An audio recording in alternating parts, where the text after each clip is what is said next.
Hi, well here we are again after day 6 of the Royal Commission, and there's some good news I suppose for those looking for a bit of variety in that Keith Allen has finally finished giving his evidence after 3 days. But there's probably nothing much to be lighthearted about really. So look, today we've again had Mr Allen in the stand. You would remember from yesterday that we learned about brown envelopes which were used to catalogue the serious complaints involving members of the Anglican Diocese of Newcastle.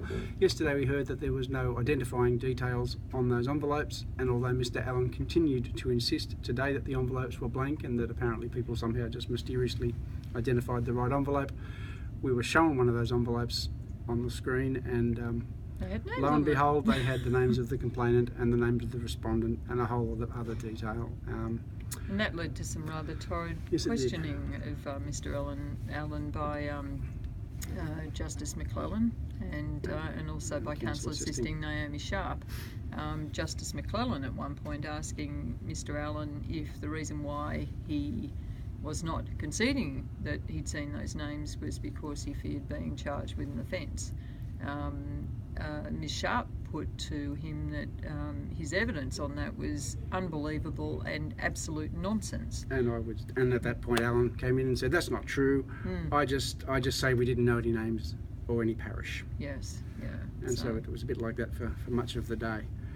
So what else happened? We left Grey after some hours. So let's go to the end of the day with CKH. So can you take us through what happened there, Joe? Well, CKH is a man who complained to first the Anglican Church and then eventually to police starting from 2009 about being sexually assaulted by Graham, starting from when he was 14 years of age, by priest Andrew Duncan, then Graham Lawrence, Bruce Hoare, with Graham Sturt watching, Greg Goyette, who was Graham Lawrence's partner.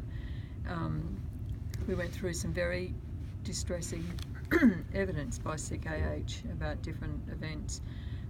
His allegations were eventually heard by the diocese at a professional standards hearing in 2010, and it was that hearing that eventually led to the defrocking of Lawrence and Bruce Hoare and Andrew Duncan, and I suppose that particular action was, apart from naming the diocese acknowledging Peter Rushton as a serious and child sex offender in 2010, those acts actually broke the back, I think, of a belief that the Anglican diocese was sort of somehow clean.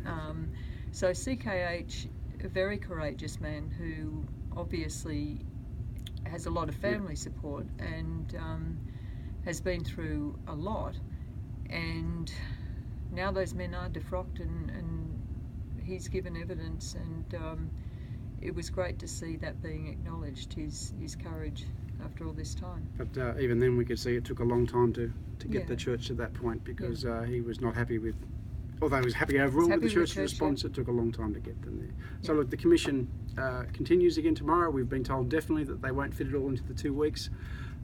First 2 days of the Catholic hearing scheduled for later this month and early next month have been put back to allow for 2 more days of this, but it may well go on to Sydney. But we'll be there again tomorrow.